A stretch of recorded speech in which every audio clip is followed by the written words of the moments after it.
మమ్మల్ని కేసు తప్పంటే మా మీద రివర్స్ కేసు పెడతారంట. ఎలా పెడతారు మా మీద కేసు? మేమేం చేసాం మా మీద పెడతారు? నిన్న సాయంత్రమే బాయ్స్ హాస్టల్ లో ఆ అబ్బాయిని చేత కొట్టుడు కొట్టేశారంట.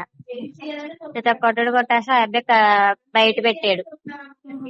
Gudlavalleru engineering college washroom CC కెమెరాల విషయం ఇప్పుడు రాష్ట్ర వ్యాప్తంగా సంచలనం సృష్టిస్తుంది. వాష్రూమ్ లో సీసీ కెమెరాలు పెట్టిన వారిపై తక్షణమే చర్యలు తీసుకోవాలని ఏబీవీపీ నిరసన కార్యక్రమాలు చేస్తుంది. దీనిపై తక్షణమే విచారణ జరిపి రిపోర్ట్ ఇవ్వాలని చంద్రబాబు గారు ఆదేశించారు. జిల్లా మంత్రి కొల్లు రవీంద్రని కలెక్టర్ ని ఘటనా స్థలానికి పంపి విద్యార్థులతో మాట్లాడాలని ఆదేశించారు. ఇప్పుడు ఎవరైతే ఉన్నారో పిల్లలు వాళ్ళు మాట్లాడటం జరిగింది. వాళ్ళతో మాట్లాడినటువంటి సందర్భంలో మేము వాళ్ళని అడిగాం. నేను కూడా అడిగాను స్వయంగానే. అడిగితే వాళ్ళు చెప్పింది ఏంటంటే, మాకు డే స్కాలర్స్ నుంచి కాల్స్ వచ్చినాయి.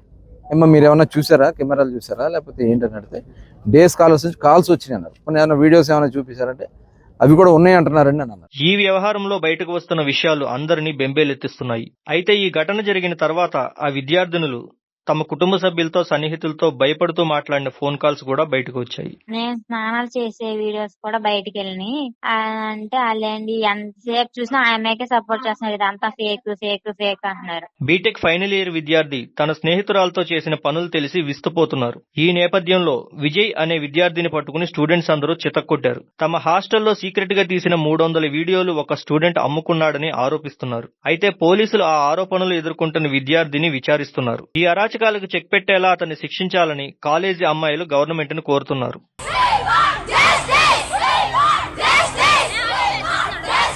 అయితే ఈ ఘటనలో పట్టుకున్న ప్రధాన పాత్రధారి అయిన అమ్మాయిని రూమ్ లో లాక్ చేసి స్టాఫే తనకి సేఫ్టీ ఇస్తున్నారని, మేమందరం కలిసి పైకి వెళ్లాం, 3rd ఫ్లోర్ లో అమ్మాయి రూమ్ ముందు చాలాసేపు ప్రొటెస్ట్ చేశామని, మేనేజ్మెంట్ కి కంప్లైంట్ కూడా ఇచ్చామని, మేమిక్కడి నుంచి కదలం అని గట్టిగా చెప్పాక మేనేజ్మెంట్ వచ్చారని, అయితే ప్రూఫ్స్ కావాలని మేనేజ్మెంట్ అడిగారని తెలిపారు. మాకు తెలిసిన సమాచారం ప్రకారం 4th ఇయర్ చదివే అమ్మాయి ఈ వీడియోస్ తీసింది. ఈ వీడియోలన్నీ తీసి బాయ్స్ కి అమ్ముతున్నారు.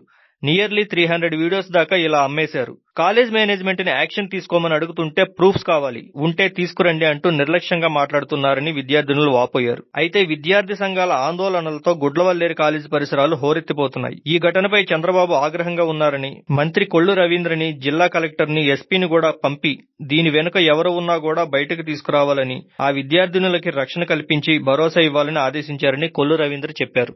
అలాగే ఈ ఘటన జరిగిన తర్వాత కాలేజీలోని కొంతమంది విద్యార్థినులు తమ కుటుంబ సభ్యులతో సన్నిహితులతో తమ ఆవేదనని, భయాన్ని వ్యక్తపరిచిన తీరు, హాస్టల్ మేనేజ్మెంట్ నిర్లక్ష్యంపై వారు చెప్పిన మాటలు వింటే సమస్య తీవ్రత అర్థమవుతుంది. అలాగే కాలేజ్ మేనేజ్మెంట్ తీరుపై అనుమానాలు కూడా రేకెత్తుతున్నాయి. నిన్న 1 మంత్ అడిగారు ఇన్వెస్టిగేషన్